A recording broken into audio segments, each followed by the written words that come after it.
There is a fifth dimension. A dimension of sound. Damn it, Frank! We tell him to be quiet. I spilled my hot cup of Uranus again. A dimension of sight. Hey, Arch. I'm gonna sock you in the puss. A dimension of mind. Man, Adams, is that you?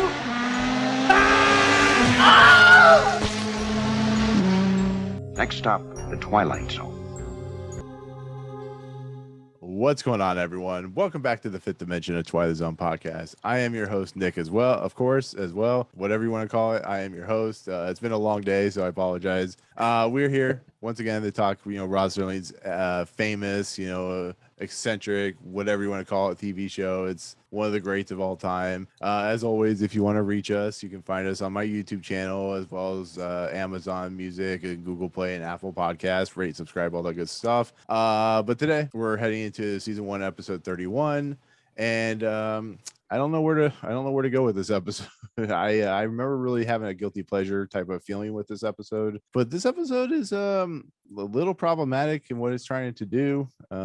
Maybe felt a little different in 1960, but here it's especially for this day and age, it's a little problematic in what it's trying to do. But as I always do, we'll go ahead and introduce my two co-hosts. First is the man who will pull the stick way out of your soul, with his use of his wormwood. And that, of course, is Jacob from Jacob Anders Reviews. How you doing, Jacob?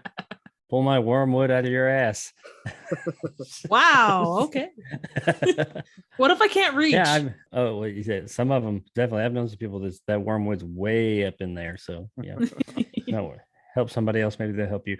But exactly. I'm good. I'm pretty good. Yeah, not a lot going on, but this episode, looking forward to it. Nick is referencing my most recent review of Wormwood Apocalypse, which is a movie I recommend anybody who doesn't have a stick up their ass to check out, because it's an awesomely trashy movie that's just really fun. Check that out. Yeah. Beyond that, just reviews and stuff. And Twilight Zone. I know. Watch that whole episode or that whole review, including the end. It's fantastic. So, I have a what do they call it? A PSA in the end, and I'm here to help you. Anybody out there who needs help, I'm here to help. He's got a 24-hour hotline. Just refer to that video. And of course, that person speaking is the woman who's so good at the trivia potions. She found a new way for a chaser, which is a gin and juice. That didn't come out right at all. I wrote these quickly, people. But that, of course, is the fact that Triv from Trivial Theater is a drunk, as we all know. She likes the gin and juice. No, I'm kidding. No. No. Do we need to have a talk here? Yeah, I can't even hold a glass. I feel like this is a conversation we should have in private. Yeah, no doubt. It's actually my cry for help. I'm curious. I'm on the gin and juice. You know how it is. I love my alcohol. Yeah, because really you drink like one beer and you're done for like the entire week. I know, right? I'm very much, what do you call, lightweight, I guess you could say. You're a super lightweight. You're like teenage girl level, first beer level. I know, right? Teenage wasteland. That is true. So, yeah. But clearly they are the party tricks of my heart, as always. So they can. You mean we're not the hot shots of your heart? I mean, you could be the what is it called? The glove cleaners of my heart. Yeah, exactly. I have a question about that later, but when we get to it. Well, apparently Wikipedia already has your answer. So from what I'm seeing here. Yeah. Yay. But anyways, this is an episode that is very much a humorous, weird episode. It's of course season 1, episode 31, which is called The Chaser. It's directed by Douglas Hayes. Is production code 173-3636. So I think this is the last episode recorded of the season. Aired May 13th, 1960, and stars George Grizzard as Roger, John McIntire as Damon, and Patricia Berry as Layla. So yeah, The Chaser. We've been dealing with a couple really heady episodes recently, probably 2 or 3 in the last few episodes.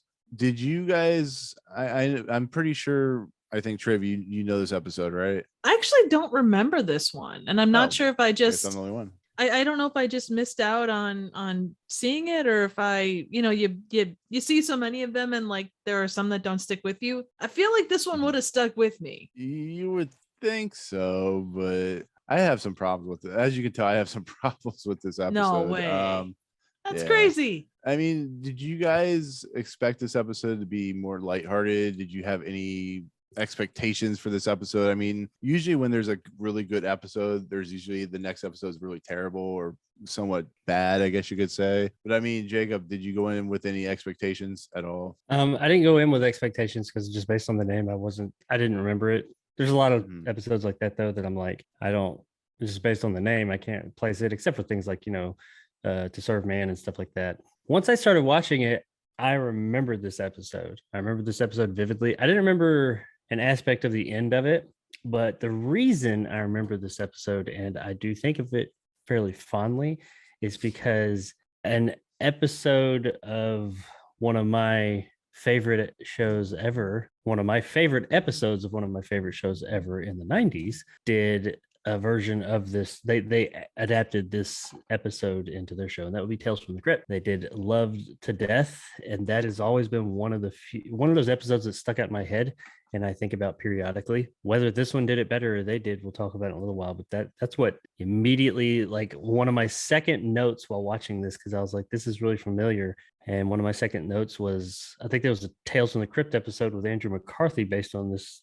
And when I looked it up, sure enough, there was, and I was like, yes, that's why I like this episode. Go ahead. Right. I mean, it's an easy. Oh, good. I was just gonna say it's an easy episode to adapt. It's not very what I would call smart in a lot of aspects. It's more just an episode that has the basics of something that could easily be turned into something else of another show, or it's also been turned into a short story, or episode was adapted by a short story. I mean, it's pretty basic in what it's trying to do. But what were you gonna say, Triv? I was just gonna say, I was looking at the trivia on this, and I'm not sure if they screwed up the trivia on this or what. Does Tales from the Crypt go back to the 50s? The comic book series does. Okay, because it says the short story was also adapted in 1951 for the Tales from the Crypt comic, where it was retitled Love of Death or Love to Death. Then it was adapted in 1991 to Loved to Death with no exclamation points. So I don't know.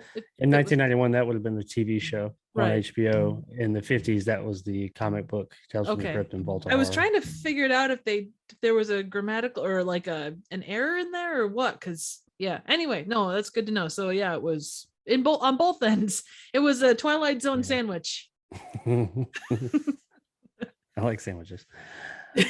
But a lot of people don't know that Tales from the Crypt is actually, the movies and the show are based on they're comic book show and movies. Well, that makes sense given didn't the movie kind of take a comic book type of? No, I'm thinking of. No, it did. It had the movie had one of them, because there's more than one movie. I can't remember if Demon Knight, which was the first Tales from the Crypt, the first updated Tales from the Crypt movie, or if it was Bordello of Blood. One of them had like title screen or something that was comic book. Bordello of Blood actually broke the fourth wall at some point, like in the beginning, before it went to its actual story. So it might be that one. I always get that in creep shows. Start with the Crypt Keeper, of course, breaking the fourth wall. Yeah. Talking to the audience. Always good. I can't remember much about Bordello of Blood except I think Dennis. Dennis Miller. The guy who's in it. Yeah, Dennis Miller. I want to say Dennis Leary, but it's Dennis Miller, and I don't think I liked it that much, except for the main vampire chick. The one, I know this is off topic, but I just remember the little cheer she did when she jumps out of fucking nowhere. She's sitting there talking to somebody, and she jumps over here, and the stage light comes on, and she's in a cheerleader outfit, and she goes 3, 2. Wait, no, not 1, 2, 3, 4. No, she says 3, 2, 1. I can't remember. She says, I don't know. It ends with "You can watch me masturbate." That's all I remember. Maybe 3, 6, 1, 8. You can watch me masturbate. Yeah, it was 8. It was 2, 4, 6, 8. You can watch me masturbate. Oh, she was like dancing around like a cheerleader, and it was just out of fucking nowhere. And I don't think the rest of the movie is any good. No, it's been a while. I don't remember it being any good. But I like that part. Probably depends on who you ask. Well, I know that was Demon funny. Knight. Well, Demon Knight was the first movie, and then William Sadler actually appeared in the first episode of Tales from the Crypt. Yeah, he was the one with the hand cut. Wasn't getting his hand cut off or something like that? No, it was the one directed by Walter Hill. Silent Night, Deadly Night, or the one with the crazy the insane patient who dressed up like Santa Claus. Yeah, that was. I don't know if that was the first one. That might be a Twilight Zone Garbage thing Day. where it's like one's filmed first, but this one was shown first. I don't know, but I know that was I think it's the first one to air. I don't know. Pretty sure it was. Could be wrong. Actually, that's a series we need to do if they would ever release it on fucking streaming. I think you I'm have. surprised it's not on HBO Max because it's got it has issues with its fucking clearance things or whatever. But so the Chaser. Yes. Tangent over. Yes, the Chaser is a really interesting episode, and I've talked about this before. But it opens up in like a really hammy way, I guess you could say, where we basically see this guy Rogers Shackleforth, played by George Grizzard. He's holding up the phone booth. Apparently, there's like one phone booth in this entire city that like a whole line has started to form, and they're all angry. It's the funniest thing I've ever seen. This episode is hard. It has a lot of like lighter tones to it, but it's still a dark episode. He's waiting there, and all of a sudden this like guy in a hat comes walking in, and he like gives everybody $1. And I'm like, man, I wish I could get $1. I'll give you my spot for $1. But then the old lady, the lady, yeah, she's like, I want $2. I'm like, woman, hey, she's at the front of the line. She was right though. She said, yeah, exactly. Why is number 3 worth the same as mine? $2. Exactly. I want my $2. Should have asked for 3. I bet you she would have gotten it. Yeah, get that nickel beer. Yeah, exactly. But before we continue, I'm gonna let Jacob read the opening narration, and because it kind of starts like right there. Mr. Roger Shackleforth, age youthful 20s, occupation being in love, not just in love, but madly, passionately, illogically, miserably, all-consumingly in love with a young woman named Layla, who has a vague recollection of his face and even less than a passing interest. In a moment, you'll see a switch because Mr. Roger Shackleforth, the young gentleman so much in love, will take a short but very, very meaningful journey into the Twilight Zone, which I want to point out, this is the second week in a row they have said the words "the Twilight Zone" in the opening. Ooh. For the first time. Last week was the first time. This is the second time. I think this is actually I think we were talking about this a while back, but I think this was the start of like him using the Twilight Zone at the end in the opening narrations. That was last week as well, I think, or something like that. Yeah, last week was the first time ever. Yeah. But I'm looking ahead just at the other episodes, and the same thing. There's like it says the Twilight Zone after the opening narration of each episode. So I remember that watching episodes going, like the early episodes going, wasn't there always a Twilight Zone at the beginning? The thing about this thing that makes me laugh, Rod, this guy George Grizzard is not 20 years old. He doesn't look 20 years old. He looks like he's in his 40s. Or at least late 30s, because he's born in 1920. Actually, yeah, born in 1928. So it's, I'm like, I don't know. It just makes me laugh when they go, he's in his 20s. No, he's not. Well, if you've ever watched any B movies, like the people that are supposed to be coming out of college or even high school are bordering 40 or 50. You said he was born in 28. Yeah. So he would have been 33, I guess. Yeah. Maybe 32 when this was shot. Yeah. Yeah. So I can understand if they said, I get why they made him 20 because it seems more realistic that this would happen to a young guy. Like when we get into, I don't know about you guys, but when I started hitting my 30s and kind of, moving past the 30s, I don't get this excited about, finding the next, woman in my life or man or however you proceed. And it just feels like the 20s is a perfect reason for this episode. But I don't know if you guys feel the same way or not. That's just how I kind of look at life now. Getting close to getting close to the 40s, I'm just like, yeah, maybe I'll find someone, maybe not. I don't know. Where's the next chair I can sit down and just watch TV, that type of thing. He comes up to me like, yes, as like, desperate to get some, laid kind of guy, but he just strikes as such a nerd, even though he doesn't have like the glasses and the, like the nutty professor style look. He just, the way he behaves makes me think very much of just like classic nerd of that era. Yeah, like Revenge of the Nerds. Psycho. That too. I mean, he is nerdy. I mean, he doesn't have like the whole Seymour Krelborn thing going on, but he's definitely kind of. I think maybe that's why they did the 20s, because the idea, especially back then, was by the time you're in your 30s, least got somewhat of a head on your shoulders. In And your you're 20s, you're married just with a like 3 fucking idiot. kids. Yeah. Yeah, you're a fucking idiot in your 20s. And only young 20-year-old kids are the ones who fall head over heels madly in love with people like that and, throw all of the things to the wayside. Yeah. Which she'd have an OnlyFans is today, not I'm true. pretty sure. Yeah. Also, I'm sure we'll get to it, but how the hell do these people know each other? Because she just does not give a shit about this guy. What is their relationship? Did they go on a date one time or something? I mean, it never really goes into like how these two know each other whatsoever. Because she is aware of him. And I mean, he knows her. He goes up there. She decides to have that glass of wine with him. Why are they even involved with each other whatsoever? I mean, we know why he is, but how did this happen? I'm curious. It sounds like he was at a party or a dance hall or whatever they did and I'm guessing this takes place in the 60s if I'm looking at it properly. Yeah, it's modern day by their recollections. Yeah, I'm just assuming he saw her and they struck up a conversation and she's like, "Cool, have a nice day. One day I'll let you possess me or something like that." But I don't know. It's massive stalker, just totally. Yeah, I know because I only have the Tales from the Crypt episode to go off of. Mm-hmm. In that version, they both lived in the same apartment building, and I think she was a model and he was like an artist or something like that, if I remember correctly. And he was just kind of more of a loner type, stayed to himself, kind of quiet, and he always saw her in the hall. And they knew each other as far as like in the same living in the same building, but he always fantasized about her. And he slowly developed this crush, fall in love with infatuation with her, and she didn't want really anything to do with him that way. Do you think that's the problem with this episode? Was it our Tales from the Crypt episodes? They're usually an hour, or is it 30 minutes? I think they're like 45 minutes, something like that. 5 minutes. I don't think they were an hour. No, they weren't an hour. They may have been 30 minutes. Oh, okay. I can't remember. Because I feel like one time. There's no way that episode was an hour. I thought Tales from the I'm thinking Tales from the too. Dark Side were always 30 minutes. I don't know about Tales from the Crypt. I don't know about all of them, but I know that particular one. There were some shorter episodes. I know that, like the one with Christian Slater, and it was a short. It was only like 20 minutes long. But I know that particular one, it does follow this one, with the exception of the very end.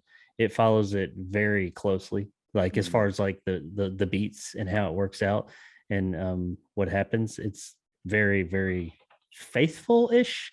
They changed some of the characters around a bit, but I mean, more or less, it's pretty much the same thing. But the ending is a bit more hard-hitting. For that one or this one? I'm assuming you're talking about the Tales from the Crypt. The Tales from the Crypt one. Yes, there's not very much hard-hitting stuff in this. No, well, see, that's the only thing I couldn't remember about this one. I was like, I know exactly how the Tales from the Crypt one ends. And I knew this one was familiar. I was like, yeah, I know, I've seen this. I remember it, but I couldn't remember how they were going to end it. I knew that they were not going to end it at least exactly the way the Tales from the Crypt one ended. They couldn't. But I was wondering if it was going to be similar, at least in its idea. It was not. Yeah. I mean, what's this? God, I really don't like this episode, apparently. Well, we'll talk about it. And no, I know. And, no, I know. Yeah. See if I can sway you. Like last week. Okay. So the guy in the hat, the one that pays the money to skip the line, he offers a card to Roger's character, which is a card for Professor Damien, which I think I have theories about Damien's character, whether he is you could tell from the ending whether he's like a demon character or he's a wizard of some sort, but we'll talk about that. But Roger takes a card and not surprisingly enough, he actually walks to the Damien's house. And I don't know about what you guys think, but the jazz stuff, jazz music, and the entrance into Damien's house is really cool and really effective. It's weird. Did it seem familiar? The door or the music in those parts? I know what music you're talking about. I have a note. I couldn't place it. Did it seem familiar? Because it's from something.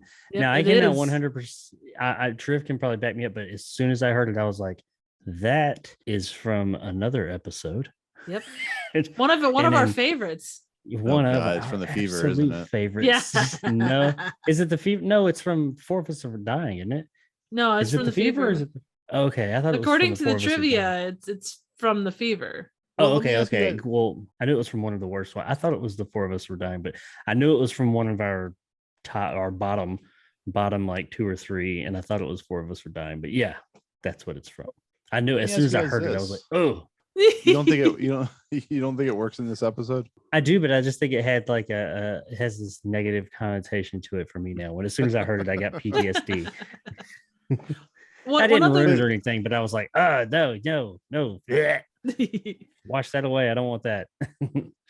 Nick, one other thing to your point, you were saying the name, like when they go to see Professor A dash or A dot demon. Oh my god, it's it. I didn't even notice. Yeah, it's a demon. Yeah. There we they go. Spell it like fucking demon. He's there like there are parts of the world that spell demon that way too. Yeah. Not in here, Right. but there are like there are certain cultures that spell demon just like that. But also those cultures, demon doesn't mean the exact thing that it does here. It is still a supernatural thing, but whatever. Right. There we Well, go. and I think it's shit. pretty clear that this guy is, supernatural in some way, shape, or form. Yeah, but how especially that when falls. he disappears in the end. Yeah. I did not pick up on that. Holy shit, Professor okay. Demon. Professor That's A. fucking Demon. awesome. I got to give him credit for that. But the entrance. I mean, you could into even take it to the Northern Lights series or Golden Compass, as a lot of people know it. They say demon a lot in that, but that's how they spell it. Is like that. Interesting. Yeah. That makes a lot more sense now. Yeah. Well, no, what I was going to say was the entrance into Demon's house was really kind of striking because the door opens with the jazz music and it's just a blackness, and then there's the doors open, whatever you call those doors. And I thought that was like a really effective way to show that this might not be of the universe. This might not be of our world. This might be a alternate dimension or something like that. And I just thought it was a cool way because the doors open up and it goes straight into Demon's workshop or his study or whatever. And I thought that was a really cool thing. I don't know what you guys thought about it, but now I know about that music too. Bitch. No, I thought it was striking. It was a neat turn of phrase, and even the way the lighting was inside, like once you got inside the space, like it was all lit from the bottom, so you kind of got the shadows on Demon's face, and as well as Roger, and just the bookcases, like those were just like they kind of, and eventually you did see the ceiling, but up until that point, like they kind of went up forever. That was kind of neat. Just look back just for a second. I was looking at something else and I happened across this. A question we had a minute ago: how long were Tales from the Crypt episodes? The episode that was based on this episode we're talking about today was 47 minutes long, so not quite an hour, but and they didn't have commercials on HBO, so I don't usually you get that 45-minute time because it's an hour slot with 15 minutes of commercials. So I don't know why 47 minutes, but whatever. 47 minutes. Nice. We got Paul popping all those HBO new show ads and stuff like that. There you go. Yeah, from the beginning and the end, and the whole coming in. That actually, I actually had to go back for a second. So he finally gets a hold of Layla, and of course she doesn't have any interest in seeing him. She's annoyed by him. She tells him to take a flying jump over the moon, basically, and she ends up hanging up on him. But it's just funny because this guy's like lovelorn with this woman who has no interest in him, and he's gonna make the terrible decision later on to drug her in a lot of ways. But so he goes in and he sees Damien, who's just kind of looking at his books or whatever, and in the process of everything, Damien's like, what can I do for you? And he's like, I don't know. I don't even know why I'm here. He's like, yes, you know why you're here. And he's like, starts talking about Layla and his infatuation for her and not, reciprocating, I guess you could say. But he keeps offering him glove cleaner, which, if according to the Wikipedia page, glove cleaner is not a antidote, I guess you could say. It's something completely different, which I didn't get that. I didn't get that concept as I was watching this episode, but he offers the glove cleaner for $1,000, which plays into a really kind of interesting moment in this series or this episode. But instead he gives him the love potion for $1. And I got to ask you, this episode doesn't really have what I would call a twist at all. It's already kind of put out in the open. But did you guys catch on to the fact that he was charging $1 for the love potion, and then kind of a foreshadowing the glove cleaner for $1,000? Did you guys think about that? Like, it was kind of an interesting turn of events for Demon's character. With any of these episodes, you know that it's going to take him down one road, and then there's going to be something that doesn't necessarily fix it, but turns it around and puts it in a different direction, or tries to teach a lesson, or does something like that. I mean, he even says, like, when he hands out the love potion, that it's the cheapest thing that he sells, because the kind of love that he's talking about is cheap, and it's not real, and it's passing. Infatuation. Exactly. Or lust or whatever. So no, absolutely. It was pretty straightforward. There wasn't a lot of nuance. But movies like episodes like this, you don't need that. He's a drug dealer. He is. I'll let you get this first hit for cheap, but the shit you really want, that's going to be expensive. I guess going into this, I was also like, I had an unfair advantage because I knew what the glove cleaner was. So I can't really say how I would approach it without that knowledge, because I've seen this story since I was a little kid. So it's like, I can't remember what it was like when I remember being kind of like the end, like, oh my God, wow.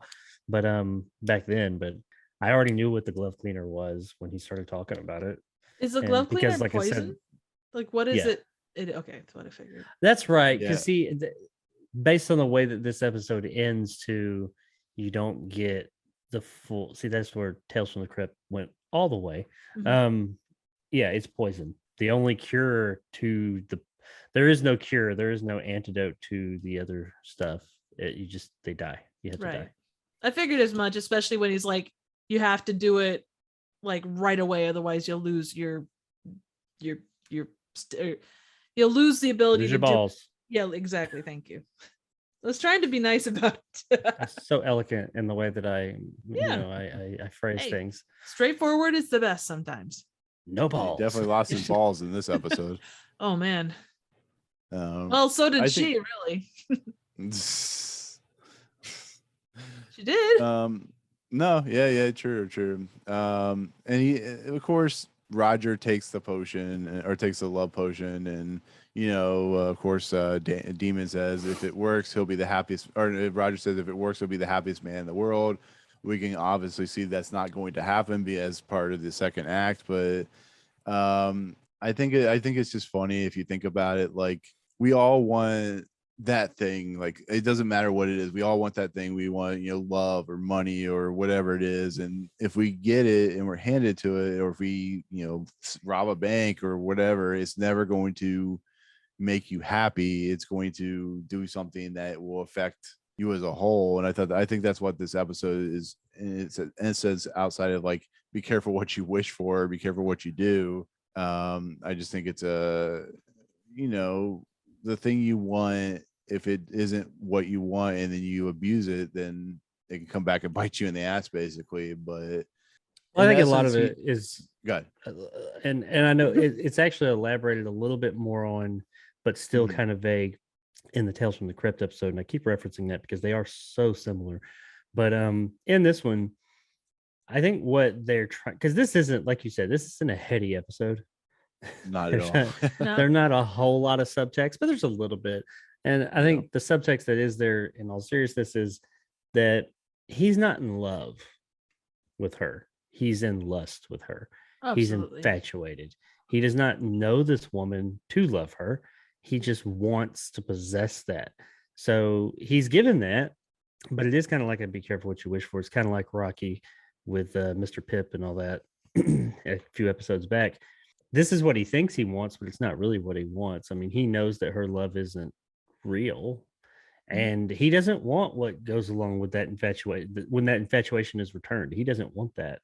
He thinks he wants that. Like, he doesn't know this person. So when he gets that, he's like, oh God, please make it stop. And I can actually, that's one of those things that, I mean, when you see it in the episode, you're like, okay, yeah, that makes sense. I get it. But it is kind of hard to fully understand it realistically, unless you've experienced it. I can't honestly say, not to get too personal, I dated someone before who, I've had lots of bad relationships, or I've had mainly one main bad relationship to where nothing was returned.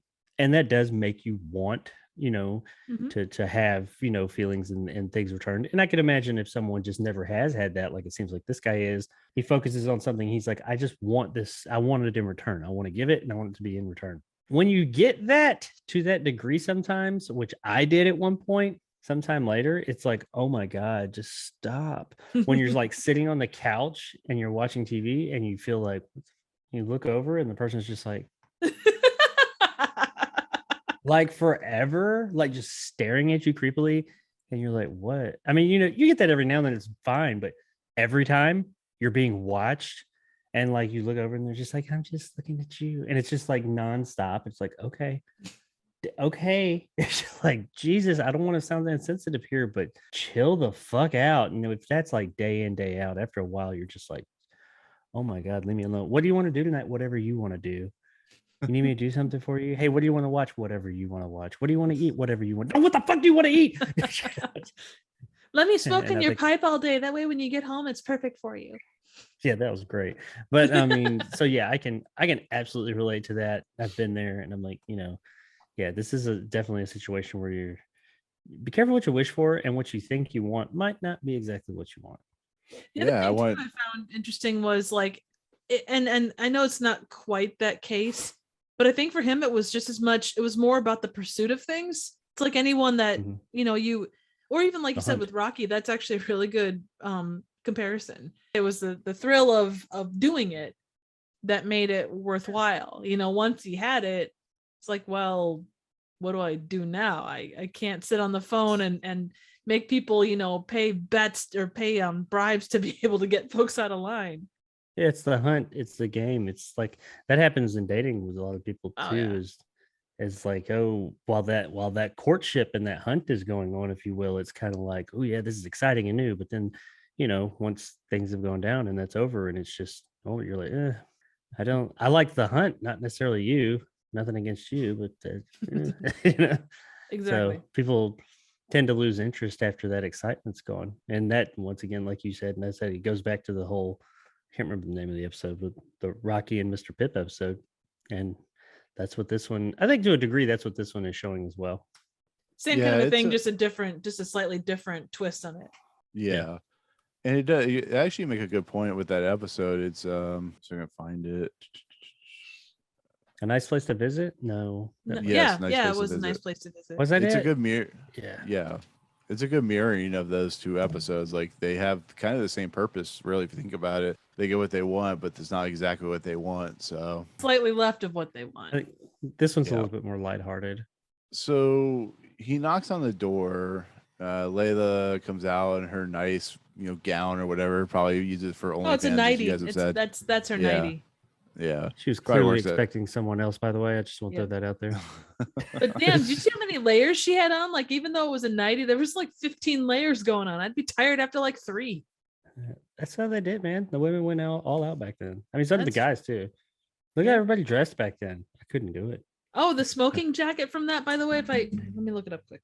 Yeah, I saw that. I can't remember what it was, but yeah. Crap. Oh, same smoking jacket worn by Rod Taylor in The Time Machine in 1960. Yeah, that's pretty cool. Love that movie. Same exact hand-me-down clothes. Yep. But he knocks on the door. She answers.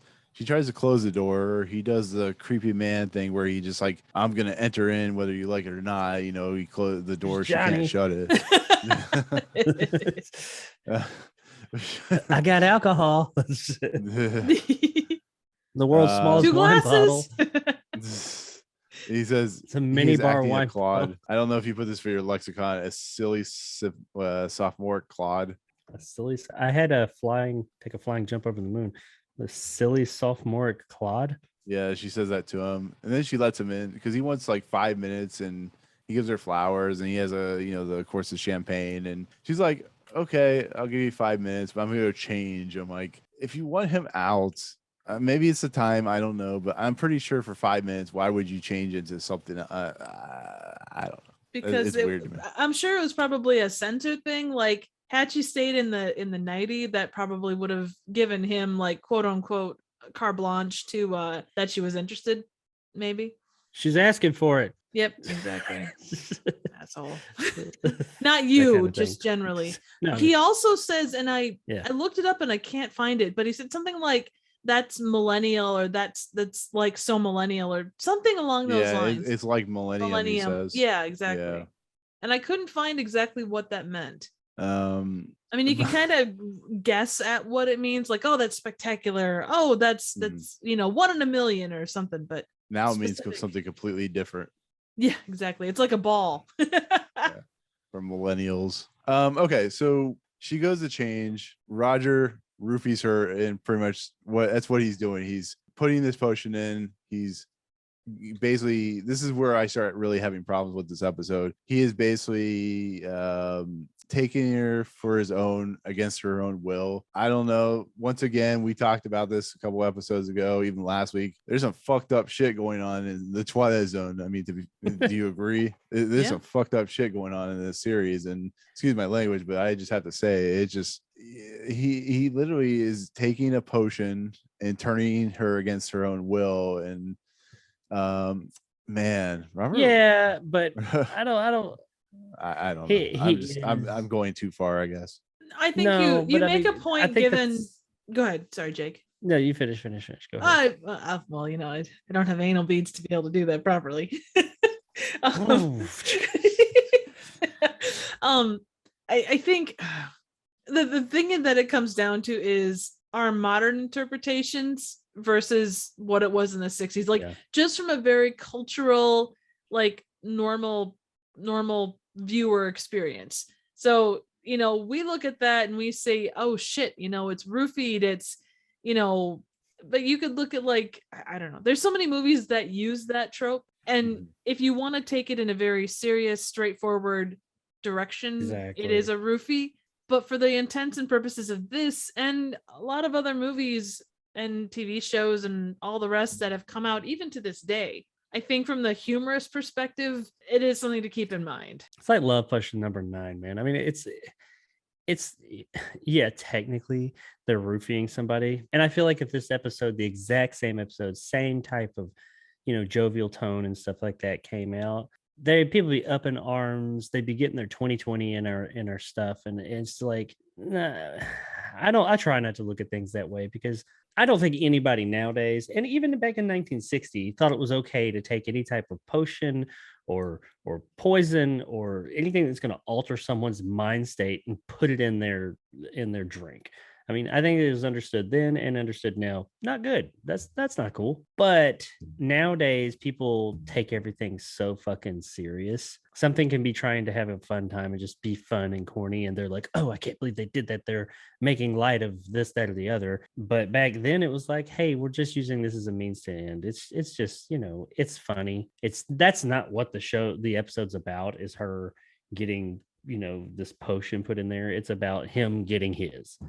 And him getting what he's been giving and thinking he's getting what he wants, and not really. So I didn't look at it that way. I mean, we can make jokes, and that's the question I have to ask then. Like, do you think Rod Serling was thinking about that kind of stuff? He like, you go back to 2 episodes, both the last 2 episodes. What's that? No, I don't think he's thinking about that at all back then, because I think that kind of thing, that trope, and Triv said it perfectly, that trope from back then, and even all the way up to like the 90s, that was just a trope, because it was usually in more lighter tone, jovial things like this. Like, no, I don't think that they were saying it's okay to go roofie somebody, but it was just a funny means to an end. They give somebody a potion and it alters the way that they think, and moving on. I don't think they were saying it was okay to do that, but I also don't think that everybody was so uptight about everything that they watched back then to where they're going to relate, fantasy storytelling to real life on every single level. And I think that that's a problem we have nowadays, is we can't watch something and just say, well, that was fun, that was cool. And I mean, it's not realistic, or there's some things that if we sit there and pick apart, they're going to be like, oh my God, that's terrible. But that's not what it's about. It's not trying to make a statement. Now, I mean, if it was taking it serious, if it had a more serious tone, sure. I mean, that might be something to look at, but context is everything. With the jovial tone of this thing, I mean, some people could say, and that's their opinion, that it's not okay to joke about things like that. And you know what? That's your opinion. I think it's okay to joke about just about anything. as long as you do it within some type of good taste. Think about But the hey, you don't have to song watch "Baby it. It's Cold Outside." Look at how that has transitioned over time. You know, The Yeah, police. that song's canceled. It's canceled off of some radio stations now. Yeah. Yeah, no, I get it. It was kind of the things that the Twilight Zone can do sometimes that it makes you kind of, I guess, think about that kind of stuff. But Well, yeah, I and- mean, I guess in the tone of the episode, it makes sense what you're saying. the other thing is too, Nick, I think given that if we hadn't come off the past 2 episodes, I think you probably like, and I'm not judging your mindset by any stretch because it's valid like everything else. But I do think if we had come off like not 2 really super hard-hitting episodes that talked about child abuse, possibly sexual abuse, and possible suicide, I think that it wouldn't have had that, because if we would have come off like more, not quote normal, but that like not the depth of seriousness episodes that we did, it might have been there, but it probably wouldn't have been there as strongly. Yeah, like this type of story beat in last week's episode, or especially the week prior to that with the kid, no, it wouldn't have been cool then. It wouldn't have worked. But I feel like with this tone, that's not what they're going for. Kind of I mean, it has, it's ironic twist and all, but it has something to say, but it's more of a lighthearted, jovial wah wah wah by the end. It's not, oh my god, they're talking about child abuse, or something like that. It is a little bit lighter tone, and I think that definitely makes a difference. Yeah, I mean, basically what happens is she comes out, fully in a nice, outfit, gown or whatever, and they toast. She drinks it, and at first it seems like it didn't work, to be fairly honest, because she's like, oh, okay, I'll give you a kiss. Maybe she feels pity on him or something like that. Then you can start seeing the potion take effect, where she stops him, talks to him, tells him to go away, stops him again, talks to him, and then she just straight on gives him like the full-on sweeping kiss, and that's where the episode ends, or the act ends. The episode continues, but I mean, for a first act, because it goes from like, oh my god, Roger finally has what he wants, to the second act to being kind of his miserable life now. But I mean, what did you guys think about like the setup? And because this is a evenly sectioned episode, where it's like 15 minutes or 13 minutes for one section, like 13 minutes for another section. But what do you guys think about where like it started and to the point where it is now as this episode? Like I said, it's a guilty pleasure episode, but like I said, you guys might think differently. So what do you guys think? It feels like you can see where it's going, and it's not trying to make any great revelations, at least from the offset, other than just, as we've talked about, there is a certain level of subtext. That was all right. I mean, it's not groundbreaking, but yeah, it was all right. I mean, the opening was jokey and cute, and you kind of go, waiting in line for a phone booth, relatable. The rest of it, yeah, I mean, it is what it is. So I think when I sit there and really think about it, I'm on the same level as Triv when it comes to that. It was fine. It was funny. I mean, I did like how he's just, while he's at that phone booth and that line's forming behind him, he's just sitting there giving no fucks. He just keeps on going. He gives no shits about what's going on behind him. I thought that was pretty funny. But I do find it difficult to disassociate this episode with the episode it spawned years later on Tales from the Crypt. Like, as I'm watching it, because they are so similar, as I'm watching it, I'm just thinking about that one and how much I remember liking it. And you guys really got to watch that episode. I've got it. We can watch it, by the way. But and every time she showed up, the woman, Layla, I think, all I could think about, I just saw Meryl Hemingway, who played that character in the other one, and she plays it up so over the top in the Tales from the Crypt one. So I don't know if I was enjoying what was happening on screen more, or if I was enjoying the, reminiscing about the thing that I grew up with that is based on this more. So I guess if I look at it realistically, subjectively, yeah, it was fine. The setup is not like amazing, but it was like, okay, something more's coming. What's it going to be? Even though I already knew, but yeah, it was fine. I don't think I enjoy this story, but I don't think it's like top tier, top 10 Twilight Zone. I mean, it's a very enjoyable episode that is fairly simple, and just, they all have something to say. It has something to say, but it's kind of like, it's not nearly as heady. There's not nearly as much stuff to talk about with it. It's just like, hey, here's a ironic thing to talk about. This happened. Pretty simple. The one thing I will add, and it's relevant, but I suppose it's one of those things of the time where like, like listen to your elders kind of a deal, or the voice of experience. Damon, from the minute that Roger shows up, he's like, well, I know, he basically repeats everything that Roger is trying to tell him about this great love that he has and all this stuff. And then he's like, you're going to be back and you're going to spend $1,000 basically, and all that stuff as it goes along. And it does, I guess I just spoiled it, but those interactions, I actually really enjoyed that part of it. I enjoyed more than the actual interactions with Layla. You get that voice of reason, and yet the cocky young guy that's like, knows everything, and the world is his oyster, and screw your opinion, old man, that kind of a thing. More so than it knows everything, definitely knows everything, but he's all like, oh no, I'm different. You don't get it. My love is real. My love's more. And the guy's just like, okay, sure. Yeah, it is. You'll be back. And I bet you feel this way and that way. And oh yeah. Exactly. Sure. Go ahead. Go do what you're gonna do. And he even tells him exactly what's going to happen. Yeah. He tells him, you think this is what you want. See how that works out. Let me know. I'll see you when you come back. You're going to be just like all the others. That's why I give this away so free. There's like no real like trickery going on by this demon guy or at all. He's straight up with him. The other guy is just blinded by his own infatuation. Yeah. I actually expected, since this was my first time viewing it, I did not like, I kind of, you can see where the episode is going, and you figured that the glove cleaner was going to come in at the end one way or the other. It's not quite the way I thought it was going to go, but I didn't really know 100%, but it definitely, like, you knew he was going to come back at the glove cleaner. After that, what happened was kind of it could go this way, it could go that way. But I think that the way it ended caught me, and we're not quite there yet, but the ending caught me not off guard, but just like okay, so that happened. So, but anyway, let's just say there is definitely a different way it could and has in other formats gone. Oh, I'm sure. I'm thinking censors probably, if it had any chance of going in that direction, there's no way in hell it was gonna go there. The direction it ends up going with the Tales from the Crypt episode is what that honestly is what makes it. It is one of those. This is a top heavy episode or bottom heavy, depending on how you want to look at it. And this episode is, as well as the one that it spawned down the line. Even the Tales from the Crypt episode, the episode is entertaining and you're watching it. And Muriel Hemingway, especially, is entertaining throughout, over the top, makes it worth it.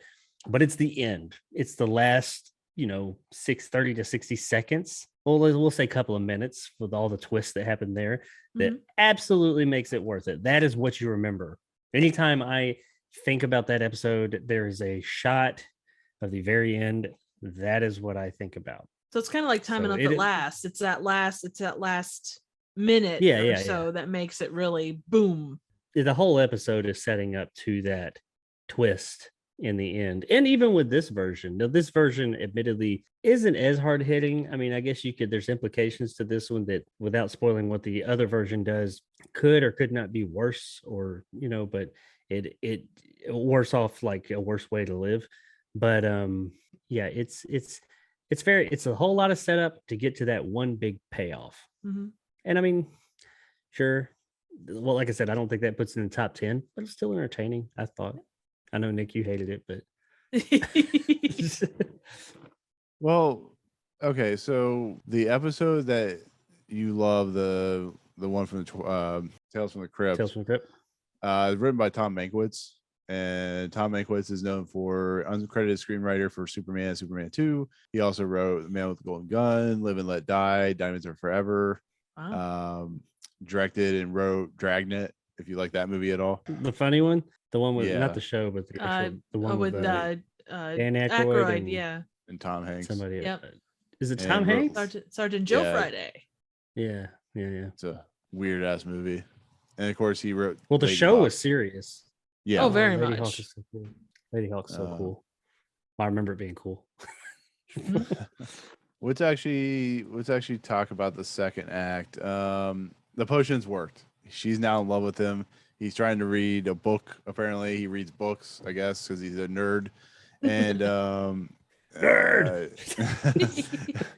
I mean, that's how I guess they say the guy's a nerd. He reads books or whatever, but he puts down the book and she's like staring at him infatuately or whatever, how you say that word. And everything he does, she's like is right by his side, like a trained dog or something like that. And he's now slightly annoyed by her, right? He just seems angry by her. You know, she offers to like put her hands in ice so that she can caress his feet, or she offers, as Tripp said earlier, to smoke his pipe when he's at work so he can have a good pipe or whatever. There's thoughts running through my head which I know are not intentional, but it's like she's gonna smoke his pipe, and innuendo jokes, stuff like that. Yeah, her love will grow and grow. It's like, I know it's not intentional, but I kind of laughed. It's of the time. So oh yeah, absolutely. I feel like this was a missed opportunity for the show, and this is one area where the Tales from the Crypt episode capitalized, because the Tales from the Crypt episode does have shows a lot more of them together after the potion has worked. This one did a good job in a small amount of time saying he's annoyed, and they, those few scenes right there did show how, okay, this over a period of time would drive me crazy. And apparently they've been married for 6 months. The Tales from the Crypt episode, it really has fun with that. It spends a good portion of the episode of them in this relationship and how fucking psycho she is because of that, and how psycho it drives her. So, and that's some of the fun, from what I remember, at least some of the most fun. I keep talking about Meryl Hemingway. That's when she goes over the top and has all her fun in the episode and is acting just ridiculously over the top. And I think that was smart of them in the later version to capitalize on that, just having a good time with it. And this one, they had a little bit of a good time with it. Like everything he said, he's just like, God, just back off. She's like, I'll smoke your pipe for you all day, so it'll be ready for you. Crazy shit like that. I thought that was really funny. And she caresses him with a slipper. Yeah. Yeah. And she's like, you want me to rub your back? He was like, you just got done rubbing my back. She's like, I'll do it again. That kind of fun. I could have dealt with another few minutes of that. But I mean, I'm not hating on them for, I know they, 20 minutes, 24 minutes. Yeah. But yeah, that was a missed opportunity, is to have more fun with that right there, I thought. Yeah, she wants to come with him, but he says, no, you stay here. Yeah, exactly. Me go away. Stay, roll over. I did also like the way that, like, and I know, I'm sorry, I'm going back a second, but go. when Damien kind of talks him through all of the love potion things, it's like they sat down and said, okay, what are people's, like, what would stop this from working? Okay, regardless of, you could step out with another woman, she's just going to love you more, she'll miss you. They covered, like, they checked off all the things that could possibly go wrong. I appreciated that, because they did seem to cover their bases. Yeah, it's not like he said, she'll be hurt, but she won't care. Yep, exactly. Exactly. It's unconditional regardless. Right. And it's not like Demon said, you have to take this potion. He's like, if you want it, it's your own thing if something goes wrong with this. So I like how Demon's just kind of like, I'm a bystander. I'm just gonna sell it to you, like the drug dealer, sell it to you, and then maybe you want to come back and get the better taste, that type of thing. But he's like, I have to go. And so he goes back to Demon. And like I said, he goes and talks to him. And of course, Demon knows exactly where this went. He knows exactly what's going on in Roger's mind. He's seen this a billion times before. And the thing he offers is the $1,000 glove cleaner, which I like the fact it's called glove cleaner, but it makes me laugh because the idea of the dollar potion and the $1,000 glove cleaner is like, he knows where this is going, so he knows he can make $1,000 off, because you see him at the end of the episode laughing, but you see that he knows this so much well before, so he's playing it like, he's kind of stupid, but he's like, I have this $1,000 glove cleaner, I'm gonna make $1,001 off of you, which I thought was kind of funny. But well, he's straight up with him too. He tells him from the get-go, you'll be back for this. And he's exactly like, I would never do. Oh yeah, you will, because he knows it. Okay, so my question is this: so when Roger goes back to see Damien, and Damien says, or Roger's like, I only have $1,000 in my savings, and Damien says that's always the case. Do you think he changes the price based on how much he knows that they have? So if someone only had like $80, he'd be like, oh, it's $80. For you, it's $1,000. It basically clears them out of house and home. Like, it's like that's that sacrifice of whatever it is you have. Probably. I mean, that does actually make sense. Yeah. How much are you willing to give to get rid of this thing you said you wanted so much? Yeah. Do you think this is just kind of hypothetical, like out there in the blue? Do you think that $1,000 represents his soul? If it's everything he's got, it very well could. Just in kind of Maybe. yeah. I don't know. I thought But then I thought about that. I agree with you on that, but then you go back and like the fact that he couldn't go through with it, does that mean that he saves his soul, or is his soul still lost if that's the case? Well, he didn't sign anything. True. Give him $1. There you go. He did sign over something though. He signed over the money he had. I really like the line that Signing their blood. I really like the line that Demon gives. First the stimulant, and then the chaser. Yeah. Like, yep, Yeah. sounds about right for a drug addict. Yeah, no doubt. But so, anyways, so Roger goes back home. He has the bottle of glove cleaner. Every time I hear glove cleaner, I'm like, does he have white gloves or something? Like, what's going on here? But he goes back home and he brings flowers again. This is like a repeat kind of the first part. He brings flowers. He has a bottle of champagne. He sends her to like get changed or whatever, gives her the flowers, and then pours the glove cleaner because Demon says, make sure you use all of it. He must use the potion immediately, not fail. If he does, it will sour or something of that nature. But You'll sour. Yep. Okay, yeah, you'll sour. Then he pours it in there, and she comes out, and they kind of have a wrestle. They tussle. They Bustle. they do whatever on the bed or on the couch. I call it foreplay. Well, that too. But he's about ready to give her the glass, and then she's like, I have a surprise for you. He's like, what is it, sex again? He's like, no, here's a booty that I knit.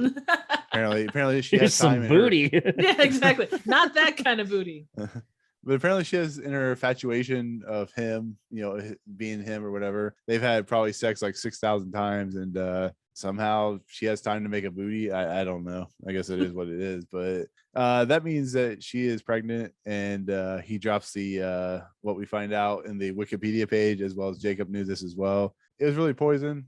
She can't drink anyway because she's having a baby. So he drops the glass, passes out, and she smiles. He's like, excited. I like the way he passed out too.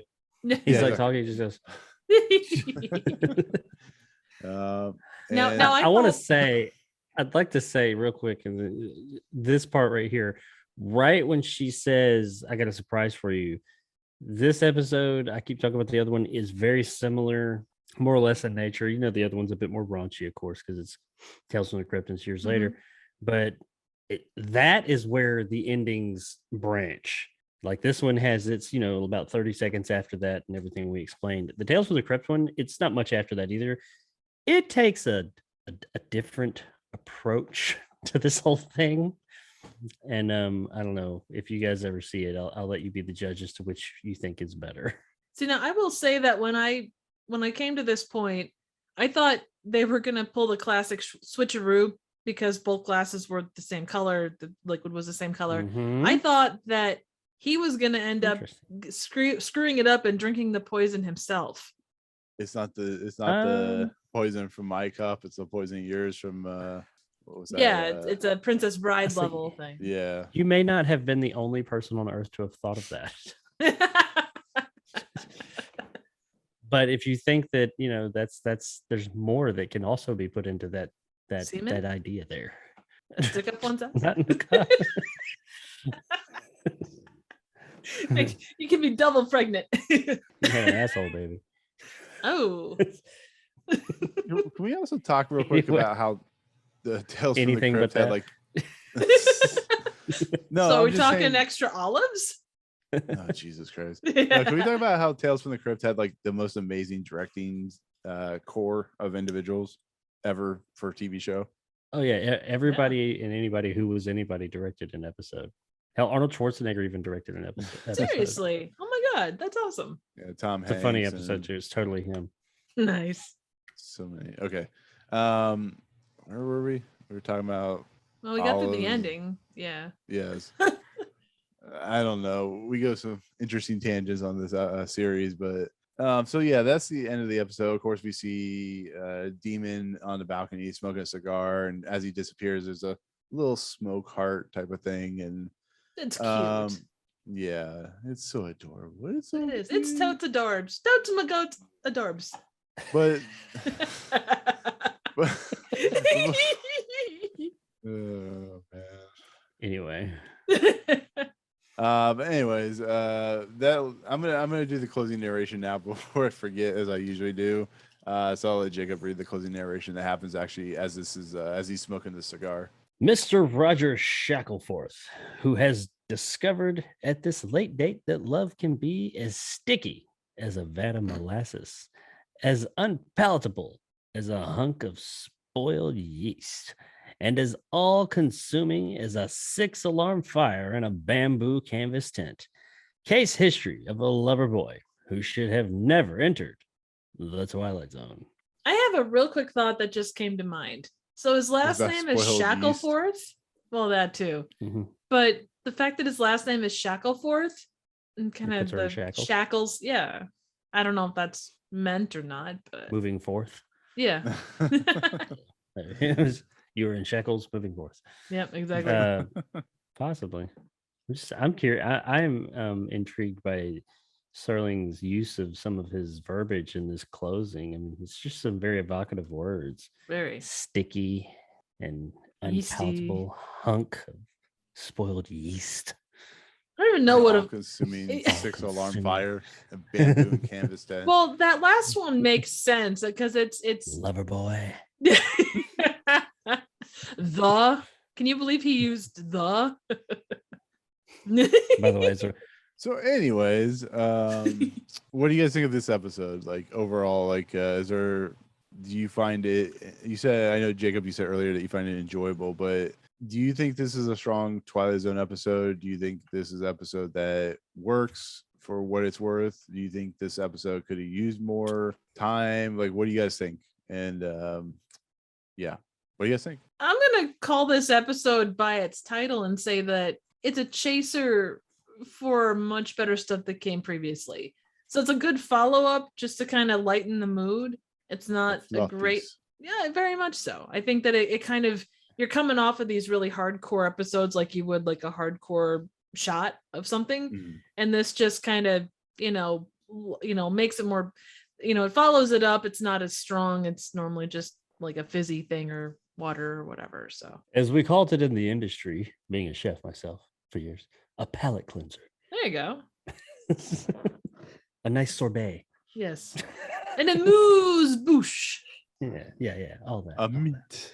Exactly. By the way, the name of that With a movie was thin mint. Ah, Think Big.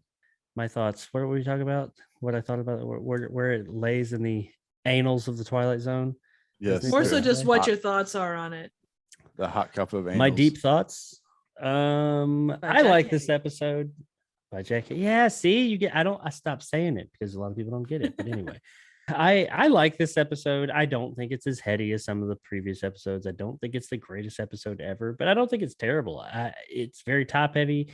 It totally relies on that twist ending. But that's not to say that the setup and everything else, just because it is such a short format that the Twilight Zone's in, it never gets old. I was never bored. I mean, something like The Four of Us Were Dying and The Fever, they were some setup too, but they were boring and bad. This one, I was never bored with it. I mean, it was entertaining enough. The ending is what totally sells it. Now, I am fully aware that my love of what this spawned years later on Tales from the Crypt absolutely plays into this thing. Because like the whole time I'm watching, I'm like, yeah, I remember that version in this other one. So I mean, taking that into account, it's a middle of the road one. I think Triv's right, where coming off these real heavy episodes we just had, it is kind of a palate cleanser. It is kind of a, hey, let's not get too heavy out here, guys. Let's chill out and just have something kind of jovial and fun for this week. And then that's where I think this one lies. I don't think it's terrible. I don't think it's the greatest. I would put it above the middle, in my opinion. It's a fun episode, and it takes its premise and it has fun with it, and it's just kind of it's just a fun episode. The one thing I will also add to this is being that by production code, it was the last one to come out. This would have been a terrible last episode of the season episode. Oh yeah, this wouldn't be a good season finale. No. Even though it's not like you're concluding a story so much, still you want your season finale to be kind of gripping, a big one. Yeah, exactly. Which yeah. Yeah, that's exactly what happens in the first season, that ending. How about you, Nick? You said that this was guilty pleasure for you in previous Yeah, I mean, outings. it's an episode I find that's fine. I find it, it's not terrible. It's not the greatest. It sounds like Love to Death is much, much more fleshed out and what I would want out of an episode like this. It's From what I remember. yeah, it's fluff. It's fluff. It's an episode that just, I think he came up with an idea, or he found the story and he liked the story, and he had Robert Presnell Jr. write the story, and maybe took a break and was working on something else. And it just overall, it is what it is. Like there's always going to be those episodes in any season where it's just going to be the lesser of the other episodes, and I think that's what this is. But then again, we still have Mr. Beavis and the Mighty Casey coming up, so I should be quiet what I say first. But yeah, it's a fine episode. It's not offensive. It's be careful what you wish for type of thing, and it doesn't do anything to elicit like major deep thinking. It's just like, here's a guy infatuated with someone, it didn't go very well, and he has to live with that the rest of his life. So that's kind of where I look at it. And as we oftentimes say, a middle of the road Twilight Zone episode by and large is better than a lot of like the upper middle of a lot of seasons or a lot of shows. Yeah. So where does that put it on the list? Yeah. Dum, dum, dum. Yeah, so here we go with our Twilight Zone list of the rankings that no one will ever be able to come up with anything greater. I'd be interested to see where Nick thinks, where he thinks a good starting point is, because I know that I think I'll probably rate it initially a little bit higher than you guys might. So I'd be curious to see where Nick, seeing as how it seemed like you enjoyed this the least out of all of us, where would you start? Where would be the starting point? Is it better than Escape Clause? Better than One for the Angels. It's better than Purple Testament. Yeah, exactly. Is this the greatest episode ever? We should put it down with a fever just for the music alone. No, don't judge it on that. No, I'm joking. I think this is. When I heard that music, I was like, I think this is in the Third from the Sun elegy execution area, is where I think. Yeah, somewhere that's around middle-ish. Yeah, that's actually a little bit under the middle, but yeah, right there around the middle-ish of it all. I think elegy and Third from the Sun have better overall storytelling factors, but at this point in this list, I can concede anywhere. It's basically what you guys think. I'm not gonna be upset if it's above elegy. I'm not gonna be upset if it's below elegy. I'm just kind of, it's a fine episode like elegy and Third from the Sun. The problem is, because of the ending to Third from the Sun, do you think it works? Like, I don't know. Well, I think that it, much like elegy, Third from the Sun, not so much Escape Clause. Last Flight, is that the guys in the hospital that kept disappearing?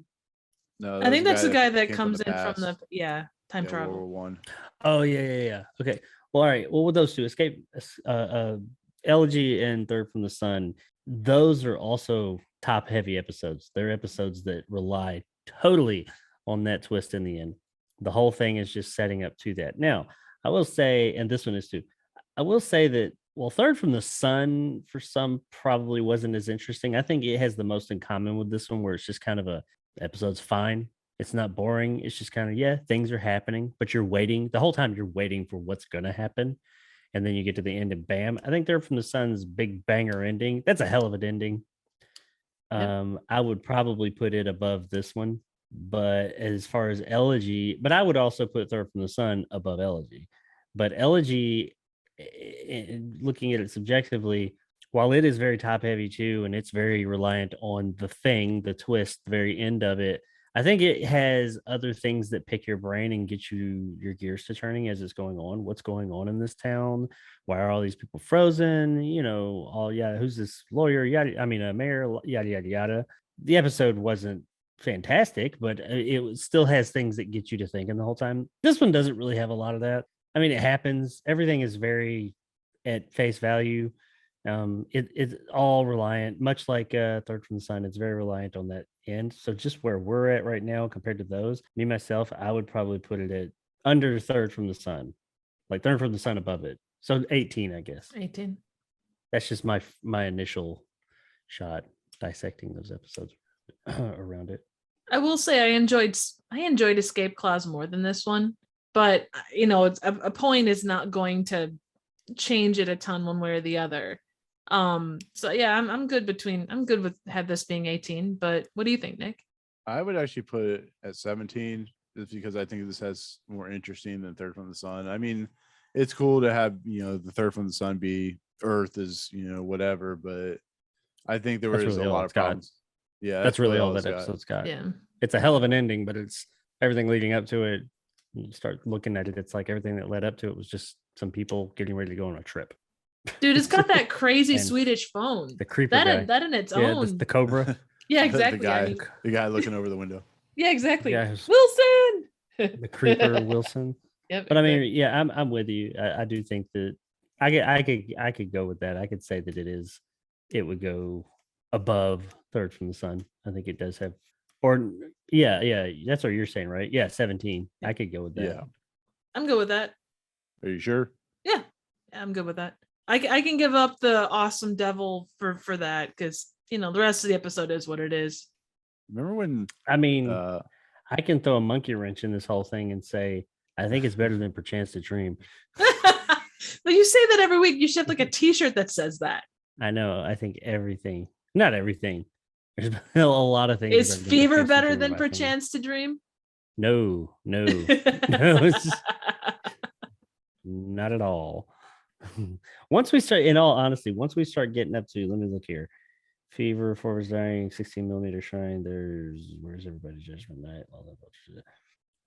I'd say around number 23, I shot an arrow into the air. That's where I would have, in our current list, that's where I would have Perchance to Dream. It just did not do anything for me. But, you know, is what it is. Yep. I'll live with it. I'll complain about it every week, and then I'll just right. It's my 16mm Shrine. True. That is one thing, Nick. I haven't given you shit about 16mm Shrine in forever. That's because I refuse to talk about it. Damn it! I continue to continuously bring it up, but yay, to no avail. I'll talk about it. I try and get that fire fueled, but it just doesn't work. Yeah. Well, you know, being that we don't have anything to call us back to 16mm Shrine now, like there's no, you know, sign of the stairs or anything. So Nan Adams wasn't in that one. No. R.I.P. She was she in this one? she was actually that's what it was. The potion. She was the chaser. Yeah. She was off screen waiting for her to take it, and that would be her cue. Come in. Yeah, you see the headlights. I guess the director's cut. You see the headlights coming towards. Like, how'd you get in the house? I don't get it. She's driving around the void between those two sets of doors. Why is there a car in the house? Same reason there's a car in space, bitch. It's the Nightmare Alley or Nightmare, or is it the? So what's the other show that Rod Serling did? It's like the Night Gallery. Night Gallery. Yeah. Okay, so that'll do it. So the four of us are dying leaves the list, goes into the second list to be buddies with the fever. So there's two concurrent lists or whatever, but so moving up to number 17 is going to be the chaser, and like I said, 31 and 30 with the fever, whatever, in a different list, and number 1 is still the Monsters Are Due on Maple Street. So yay. Yeah. Nick, can I suggest something for our list? No, but go ahead anyways. Just kidding. We're not moving Perchance to Dream. Beyond that, up, let it go. Okay, until next week. Might I suggest, as I suggested, because you say that, excuse me, the list is a bit of an issue to edit and all that. Yeah, because might I can only suggest make it so big. They're so small. Yeah. How you use this is up to you, but when it comes to my channel and I have a video and I'm not sure, what do I do here? May I suggest explosions? They seem to fix a lot. You blow some shit up. Just explode the number off the list. Maybe. Yeah. I'm going to leave that in your capable hands. But explosions, you can do a lot with them. Explosions. Just Explosions and kids returning videotapes and skateboards. Yeah, that's explosions and rentals. Yeah. And sticks out your ass, that type of thing. Exactly. I might get that. I should have a stick in my hand the next time we do this. Okay. Thou shalt not. You shall not pass. You shall not re-enter. Yeah. I just duct tape over. Shall not penetrate. You know what you need in that case to keep out the stick is just get a butt plug. Yeah. There you go. Butt plug. What if a butt plug has a stick? You don't use a stick as a butt plug. You No. get I'm a not saying you get the a butt quality. Who does that? Who Yeah, does exactly. Do you do that? that? Who does that? You don't know what I do in my spare time. That is true. We don't. It's probably good that we don't. Anal beads on the butt plug. Yeah, exactly. Sure, Okay, probably so- it is a thing. Get the initial plug out. Oh God, And then Nick's gonna cancel the whole pod. He's gonna explode the podcast now. Wait, where's the end meeting button? No. Okay, so with that said, the next episode is season 1, episode 32. It's called A Passage for Trumpet. I love this episode. It has a lot of meaning. It's very heartwarming. It has a lot of passion behind it. Of course, Jack Klugman, famous for The Odd Couple, is the lead actor in this episode. So we'll be looking forward to that. Just let you guys know that as of right now, as far as I can tell, Rob, who was in the Walking Distance episode, will be back to talk this episode because he really loves this episode. So hopefully, if everything goes correct, he'll be there for that episode, for that next recording. But yeah, we'll look forward to that in the next week. And with that said, we are out. And Jacob, if they want to find how to remove certain objects out of their cavities, where can they learn about that at? check out my channel on youporn.com. Big sexy Jake. Anyway, check out Jacob Anders reviews on YouTube. That's where I release videos every other dayish, sometimes every day. Depends on how I feel. Lots of explosions, lots of sticks from asses, lots of language, and big ass titties too. So come on, check it out. There, I'm also on Twitter at redneville.com, and I mean Red Neville 2. Sorry, whatever. You're doing a terrible job at this. Also, I have a gaming channel, Jacob Anders Gaming. Trying to grow that slowly but surely. Going to start streaming on there a lot more.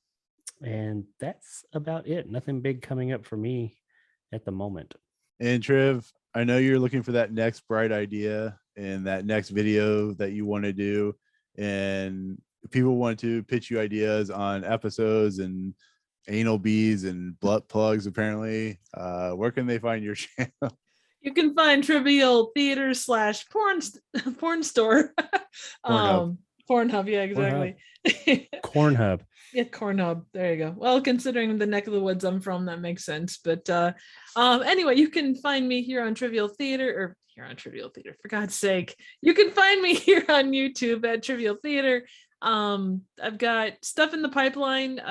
Just a matter of figuring out what's coming first and who's coming second and what's on third and who's coming on third. Exactly. Who's coming first? God. Who's coming second? And who's coming on third? Yeah, there's sticky some sticky molasses situation. Oh, 6 alarm fires. Yeah, oh God. So yeah, there's a couple things coming up over there. Hopefully, if everything goes to plan. Anyway, you can also see me on Twitter at trivia_chick. Awesome. And with myself, you know where you can find me. I am Movie Emporium. I don't know why it's an emporium. It's just one guy reading off a list of movies, but no, I'm kidding. I have my videos there, my reviews, all that good stuff. This is, of course, where this Fifth Dimension podcast lies.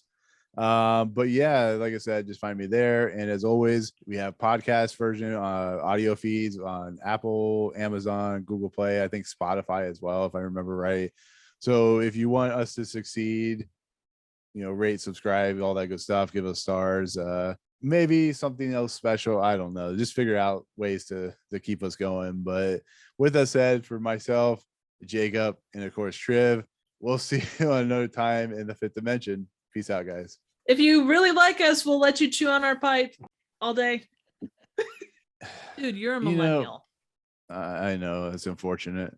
I'm like on the precipice of being like Generation Gen whatever X. it was before, Gen X. I'm like Gen a year before I could have been a Gen Xer. Now I'm a fucking millennial. How are we millennials? I don't get that whole thing. How we end up being millennial. I don't know if I am or not, but I'll tell you why, because it has to do, I think, with graduating from high school. I graduated high school the first year of the millennium or some shit. I think that's what it has to do. I don't know.